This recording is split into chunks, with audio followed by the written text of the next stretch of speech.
ভক্তদের সমাগম ইচ্ছে পূরণের মেলায়।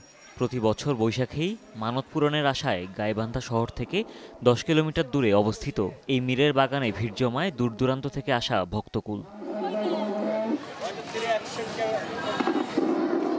জনশ্রুতি রয়েছে 1011 সালে ইরাক থেকে শাহ সুলতান গাজী, মীর মোশাররফ হোসেন ও শরফুদ্দীন হুসাইন এখানে আসেন ধর্মপ্রচারের উদ্দেশ্যে।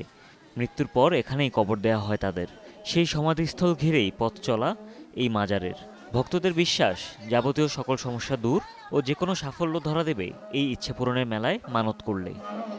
এখানে আল্লাহর ওলি 3 জন ইসলাম প্রচার করার জন্য এখানে আসার কারণে বা তারা ইন্তেকাল করার পরেই এটা এই জিনিসটা আর কি উঠে আছে যে আল্লাহর ওলি তারা এখানে ছিল, মানুষ মানত করে।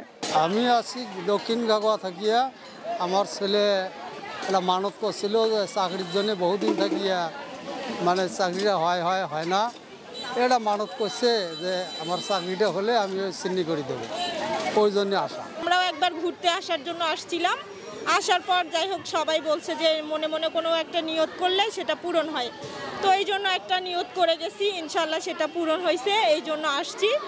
অবশ্য এখন পর্যটন প্রেমীদের আনাগোনাও মুখরিত থাকে এই মেলা। তাই মেলা ঘিরে পসরা বসে বিভিন্ন ছোট বড় দোকানের, বিক্রি হয় চারুকারুপণ্য সহ নানা জিনিস। এক মাস থেকে শুরু হয়, প্রথম দিন থেকে একবার শেষ পর্যন্ত বলে মেলাটা শুরু হয়।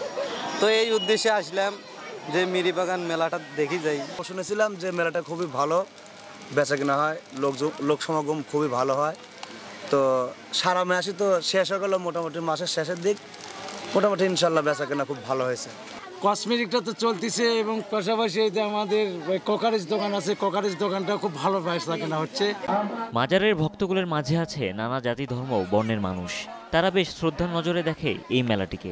প্রতিদিনই রান্না করা হয় তবারক, আর তা বন্টন করা হয় আশেপাশে দরিদ্রদের মাঝে। 1000 বছরেরও আগের মাজার এটা একটা প্রকট জঙ্গলের ভেতরে ছিল।